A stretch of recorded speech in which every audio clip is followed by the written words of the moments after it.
It's that simple. It's so simple, it's boring. Nobody talks about it anymore because it's one line. How many books can you write about that? It's one thing. You know, people like to complicate things a whole lot more.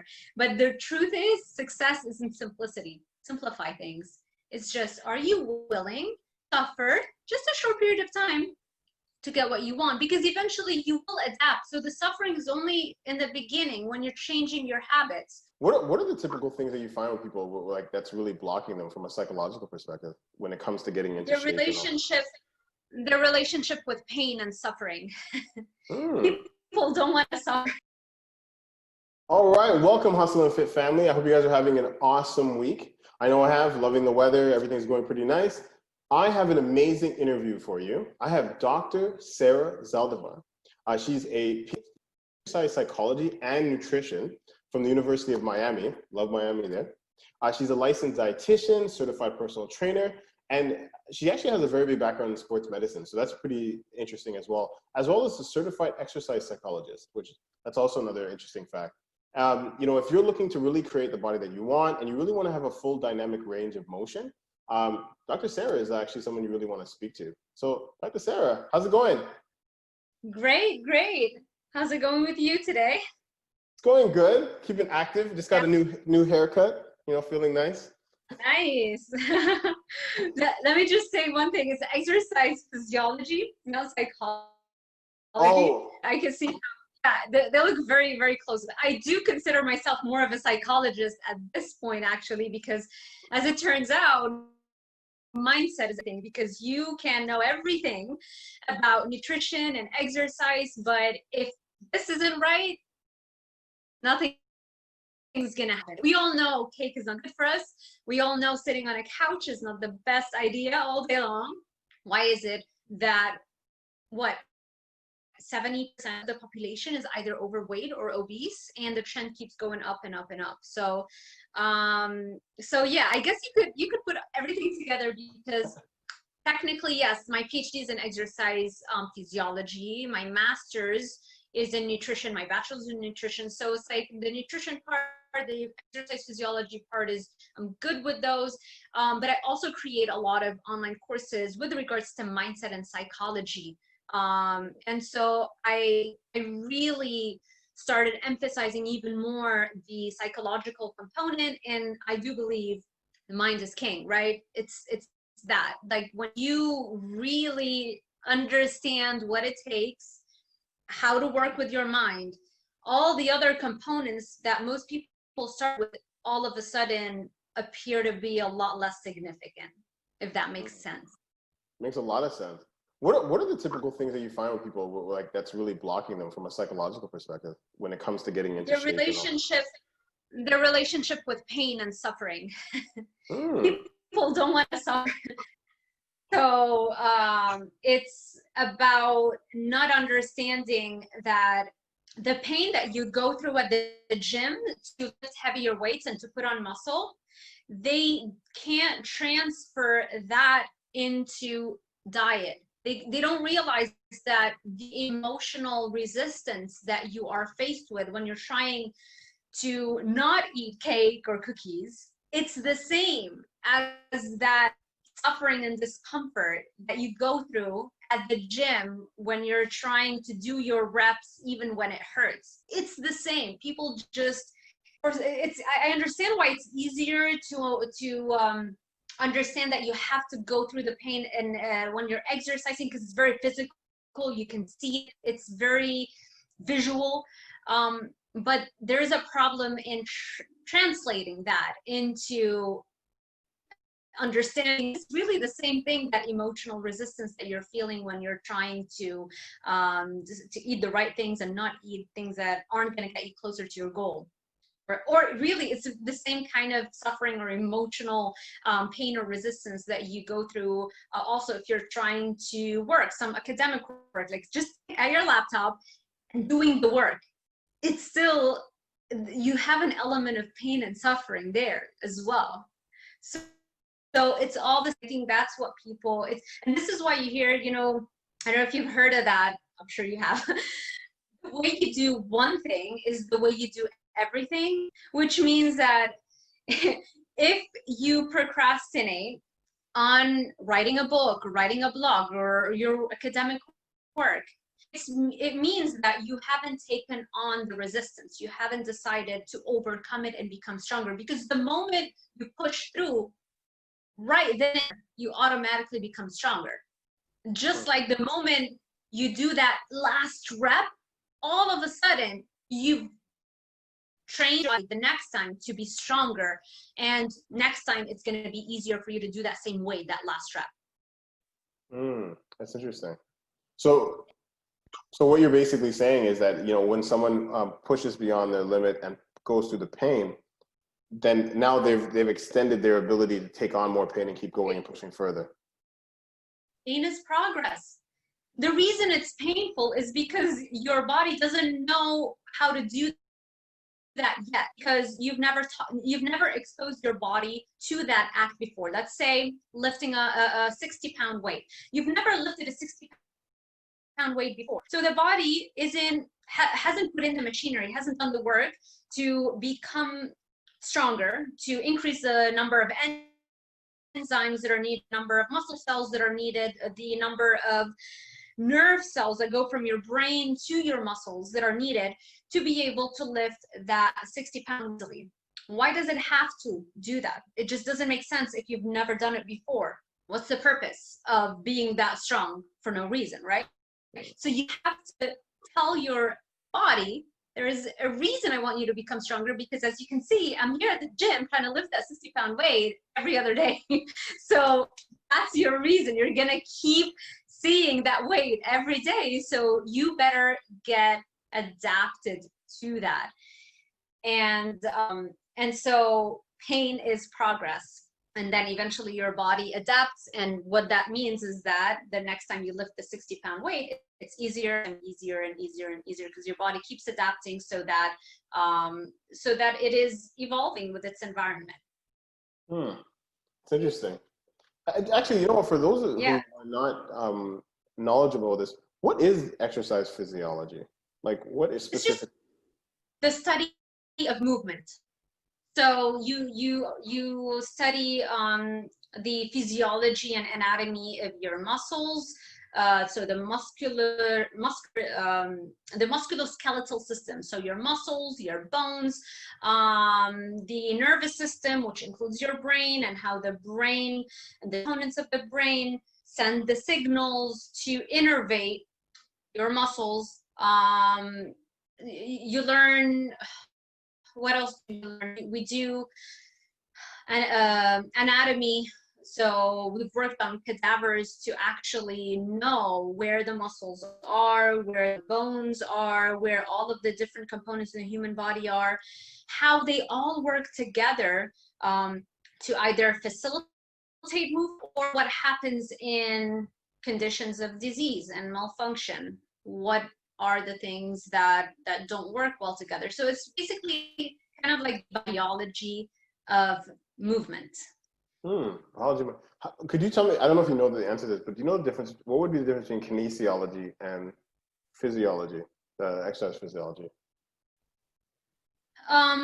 So exercise physiology is basically looking at the whole, all of the components, the biological components that facilitate movement. Kinesiology is the study of movement, how your physiology facilitates movement. So when you look at exercise physiology, you learn about what happens to your resting heart rate when you become more conditioned, when you have a lower resting heart rate, for example, or what happens to your blood lactate level as you adapt to a certain level of a higher level of fitness. That's all physiology. Now, when you apply that to the study of movement, then that's kinesiology. How you can use physiology to facilitate the movement. Does that make sense? Yeah. Okay. It's like the combination of the two is. Yeah, it's more like, okay, so the physiology is more of a basic science, and the kinesiology is kind of like the application of that basic science. Science. Very good. Yeah, kind of take biology you take basic biology, basic chemistry as a dietitian, but those are basic sciences, and you apply that to dietetics, the facilitating the healthy diets. Does that make sense? Yeah, no, it makes perfect sense. That's awesome. That's actually very interesting. So then I guess you would be the person to ask, okay, so when it comes to like, because you really understand how, what's happening to my muscles when I'm breaking down, when I'm lifting weights and stuff like that. Yeah. From your perspective, what do you think are some of the mistakes people are making when they are going into the gym and they're trying all these different exercises and things that they should be doing that they're not doing when it comes to lifting weights and, taking care of their bodies? Yeah. First of all, minimize. There's so many things that I can go into, but let's start with the first, with the obvious. Minimize machine work and focus on free weights. Free weights are always going to be better because they're activating your core. You're activating all of your body to stabilize yourself, and so now you're not sitting like the leg extension machine, right? Where you just sit and you raise your legs to work on the quads, the front of the thigh. So the leg extension machine is a non-functional movement, meaning that never really in life do you ever activate with such heavy weight your quadriceps muscle in isolation from all of the other muscles in your body. And so what happens is that the risk of injury, the risk going out your knee goes really high, which is why the American College of Sports Medicine recommends against doing that. But that's just one example of when you use certain machines, especially non-functional movements that don't mimic natural movement, how those could increase the risk of injury. Also, you're spending more time activating one muscle, and then you have to go now to the leg curl machine to activate the opposing muscle, and then the glute machine to activate the glutes. So why not just do a squat, right? I mean, the squat focuses on the quads, also great exercise for your glutes, activates your hamstrings, and on top of that also stabilizes your core, so your abdominals and your lower back muscles, all those things are working together, right? And that's how you prevent injuries. When you act in, when you train in a similar fashion to everyday life, to things that your body has seen over the years or has evolved over the years, knowing how to squat and pick up heavy stuff. So you acted, so the risk of injury when you're mimicking those natural movements is lower than taking piece by piece and working on that. Now, if you want to rehabilitate a certain, let's say a quad muscle that because you had a leg injury, I understand that. You can do that isolation exercise on the leg extension for a short period of time to get the strength of that quad back up again, but then you progress to functional movements, free weights, or compound movements. So basically just move away from the machines, focus on lifting either dumbbells or doing things like movements like a squat or like the deadlift exercise or the step up. I mean, there's so many. Just minimize anything where you're just sitting down and your core isn't really being activated, and it's very isolated forms of work, because most people aren't bodybuilders, professional competitive bodybuilders, right? So we don't need to go to those isolation exercises just yet. Just go to the gym and start by choosing those functional movements that are going to activate multiple muscles all at the same time. So you spend less time at the gym, and at the same time you minimize risk of injury, because we know that risk of injury is higher in beginners versus people who've been going to the gym first or are advanced. So that's interesting. That's very interesting. It's funny because I just had an interview with someone who does a lot of functional movement, like carries, squats. So I'm guessing, so you guys have a similar thought process on that whole way, basically. Yeah, you know, the more natural the movement, the better. And not only to minimize of injury, but you're saving up so much time, because as a beginner, you want to get most of the benefits and as short of a duration as possible. And so just the time factor for me is unbeatable. Now, eventually there might be certain applications utilizing different kinds of exercises, but that's more advanced. That's not going to apply to 80% of the population. Got it. Yeah. So like, for instance, an example would be like, if you really want to get those nice shoulders, just because it's an aesthetic thing, you might say, okay, I'm going to have an isolation movement. Then you do, yeah, the lateral raises or the Arnold press. Yeah. So that would be one of those scenarios. How did you get into all this? Like, what made you get into, what is your story? How did you end up getting into all of this stuff? Funny, because I was never really a lean person. So the story is, it's kind of like sad more than funny. I don't know if you want to, well, you decide. But I was around the time that puberty hit, the hormonal changes that occur, I stopped being a very lean kid, normal kid, and I had a few extra pounds on my frame. And of course, I heard about it. Like, I remember this classmate of mine, we were kids. I think maybe I was 11 when it happened. I don't remember, very, very young. And he basically said to me that I'm fat. Just like that. And I'm like, I'm a very sensitive individual. I carry my emotions, and as a child, you know what to do with that. Like, I mean, I'm 33 now, and I'm telling you the story. I still remember it, so it made a pretty strong impression on me.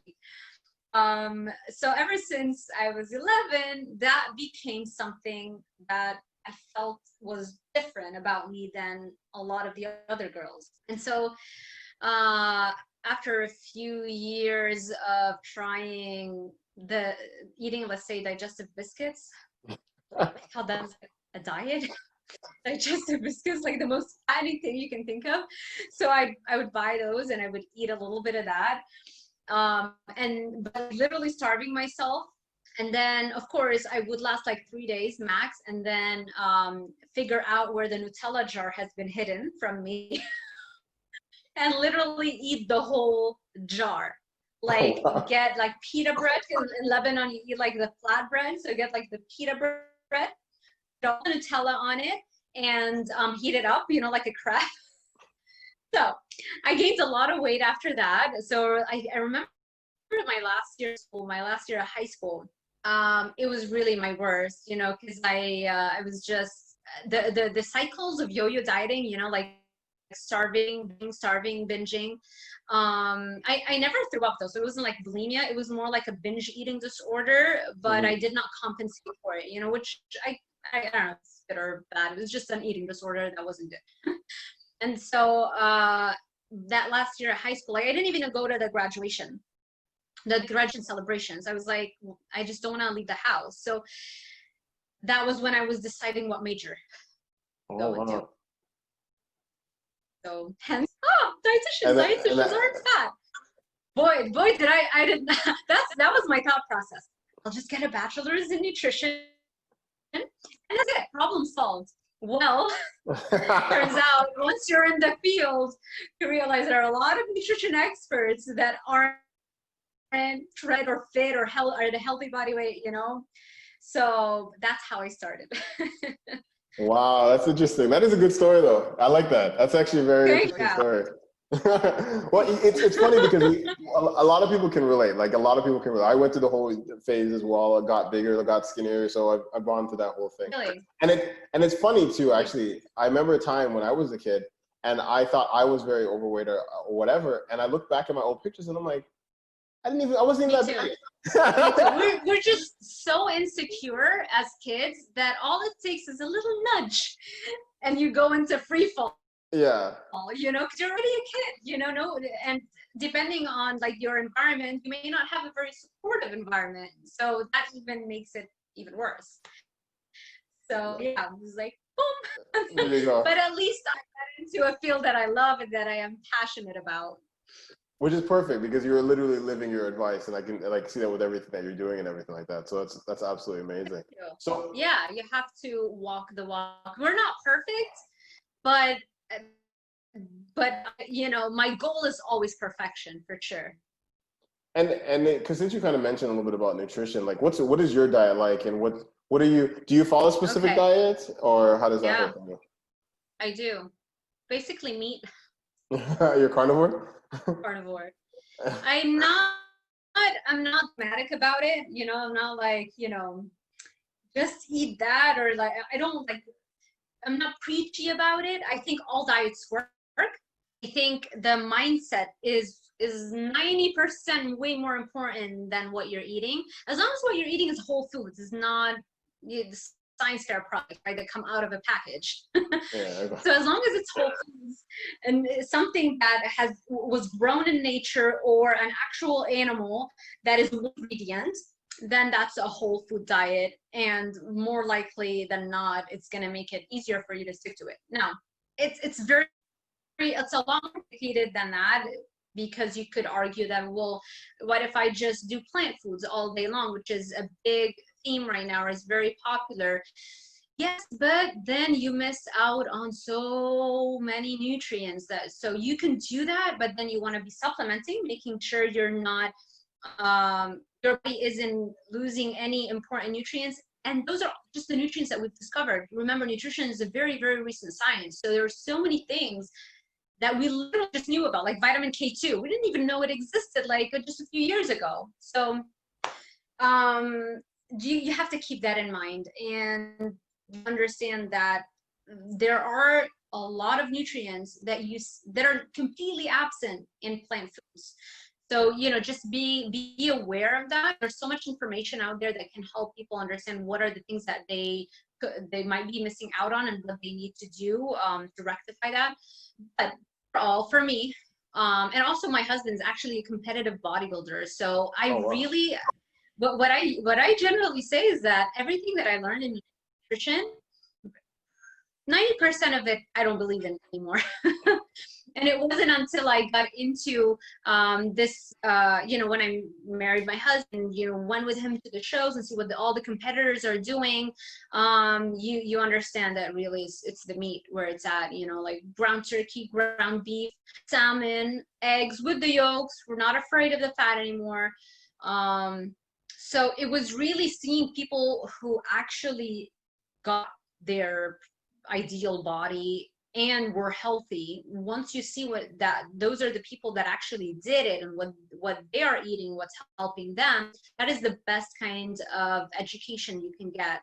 Way better than any kind of textbook nutrition, textbook material that, you know, I was taught for years. And I actually sabotaged my my progress and my fitness and my health unnecessarily, because I was like so brainwashed. It's like the study said that, but then you realize, oh, just because there's no study doesn't mean that that food is bad for you. It's just that nobody studied it, you know? What I mean by that is, like, for example, red meat, you know? There's simply no randomized clinical trial, which is the gold standard kind of a study to look at the effect of red meat on health. It doesn't exist. So how do people go about telling us to minimize red meat consumption? Well, there's just no evidence. So it's like the absence of evidence is not evidence of absence, meaning that just because we don't have evidence doesn't mean that it doesn't work, you know. So but right now there are funds being collected, and they're preparing to launch at Harvard University the first ever randomized clinical trial to look at carnivore diets, and how carnivore diets have helped so many people. Because again, remember, humans evolved over 2 million years during the Ice Age. The paleo diet, the Pleistocene epoch, all those different names, they are all referring to the Ice Age. So if we evolved during 2 million years of pretty much no plants growing for 11 months out of the 12, what have we been consuming through all those years? Large fatty animals. And so, like, you do basically have like the best study on a carnivore diet there is. We need now actual scientific studies to help more people understand that. Wow, that's interesting. That's very. Your Yeah. husband, does he follow more of a carnivore based diet, or is he like keto, or what is he Yes, doing? yeah. Well, I got it from him, really. Oh, yeah. And for him, he wasn't like, oh, let me just say one more thing. Carnivore diet is a type of a keto diet because a keto diet is very low in carbs, right? But Right, you can do a keto diet and have your salads, right. because that don't have a lot of carbs in them. So you could do keto and still have plant foods. A carnivore diet, so if this is keto diet, a carnivore diet is a one subtype of the ketogenic diet. That is low in carbs, but on top of that, no or very minimal plant material, plant food. So he already was doing that, and it took me a long time to get on board because I was a dietitian, and that you need to have your 10 servings every day. And like, what are you doing? You need to eat vegetables. I would school him, and he's the one who had the abs, and he's way more shredded, more fit than me for years, and I'm schooling him on what to eat. And so this is why, like, for me, just taking textbook information, it's great, but what's greater is take advice from people who've achieved what you want to achieve. People who've done it, not people who teach about it. That's interesting. That's very interesting. Yeah. So, okay, but let me ask you a question now. Okay, I know he might be bigger than you, right? But when you look at him from a complete dynamic perspective in terms of movement, right? Would you say, it's gonna be a hard question because I know it's like, it might be different levels of strength or whatever, but would you say the ability to move or dynamically move is equivalent to yours? Or do you feel like you can dynamically move better than he can, but he may be physically stronger? Or do you feel like he has the whole all-around package in terms of that? The whole package. Wow. Because the performance is a result of what you do, right? So you train with the heavy weights, you get better at it. And this idea that you absolutely need carbs to lift is fundamentally wrong, because there are tons and tons of people who've been doing carnivore for long periods of time who just don't eat carbs, and they're actually breaking world records. So but it doesn't matter whether, like for me that works. For a lot of people, a more protein heavy diet works, and we all can agree that the more protein you have, the easier it is for cravings and hunger. But it doesn't have to be carnivore. You can just do keto. You could, whatever diet you enjoy, you could even eat carbs. They all work. What's more important is here. Can you push through the pain when you feel like having that treat? It's discipline. It's that simple. It's so simple. It's boring. Nobody talks about it anymore because it's one line. How many books can you write about that? It's one thing. People like to complicate things a whole lot more. But the truth is, success is in simplicity. Simplify things.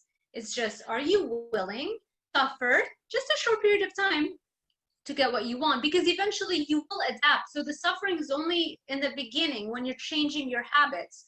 So if every day you eat cookie and now you want to change that habit, you're only going to suffer the first few weeks. And every day that you overcome that urge, instead choose a healthier option, the next day your brain physically changes, right? So the next day it's easier for you to resist having that cookie, and it keeps getting easier. So people think that, oh my gosh, I don't want to suffer, but they don't realize that it's just for a short period of time, and then you don't suffer anymore. Once you've created the habit, it becomes second nature to you.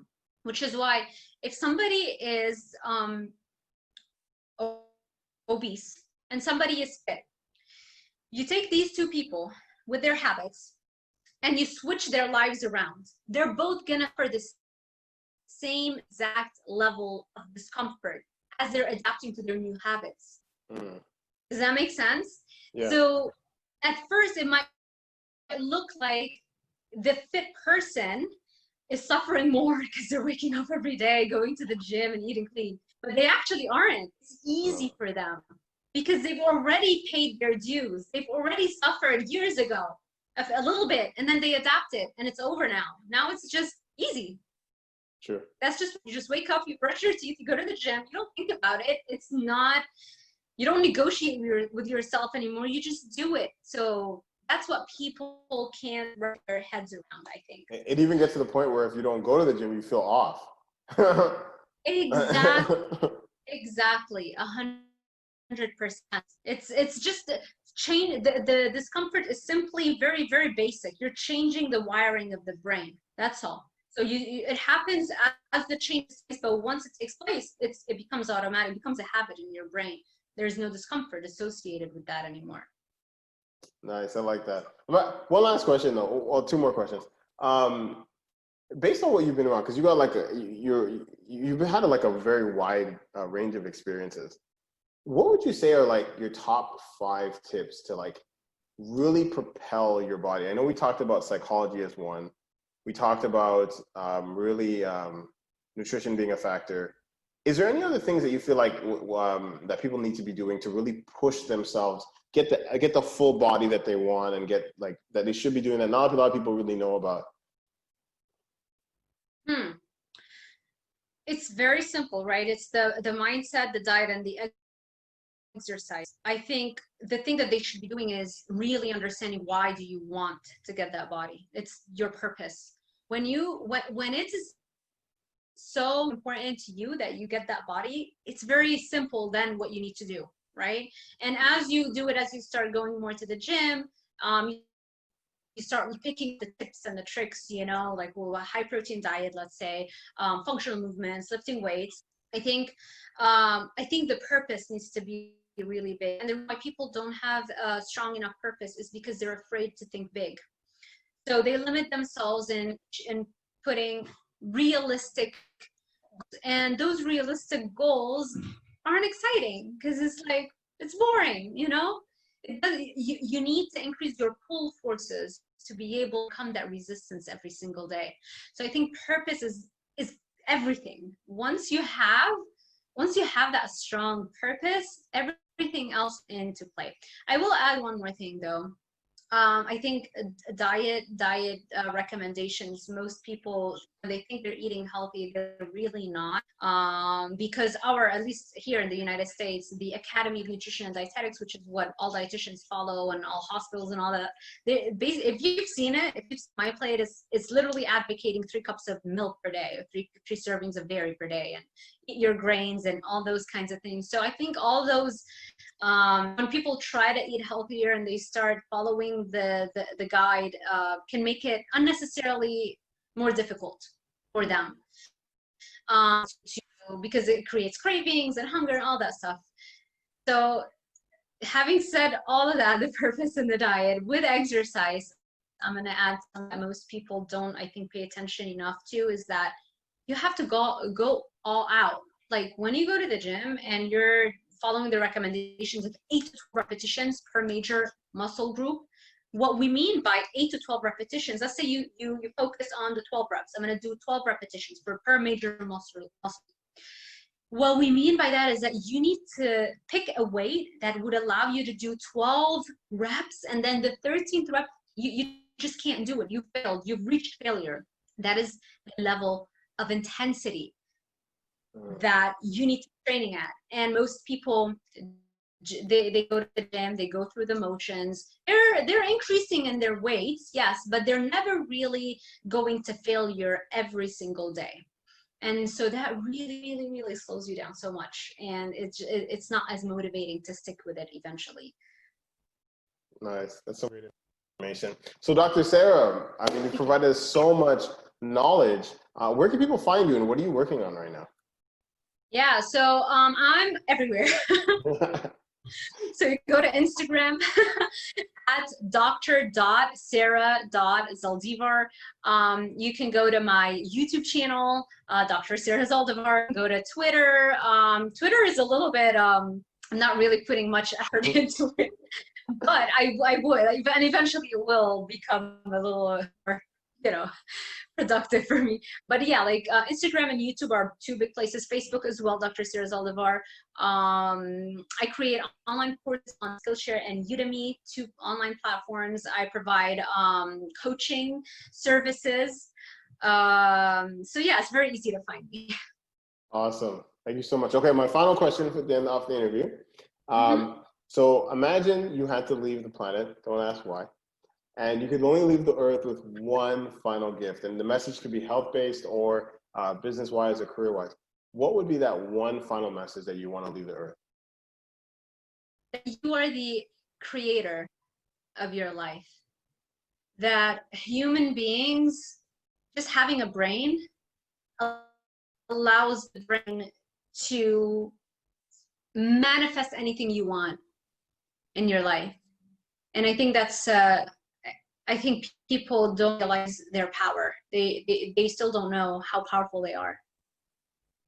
Beautiful. Thank you so much, Dr. Sarah. Everyone, Hustle and Fit Thank family. you so much. Thank you for having me.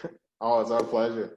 Everyone, please follow Dr. Sarah. She has so much great knowledge, so much information that you'll find on our Instagram or Facebook and our YouTube page.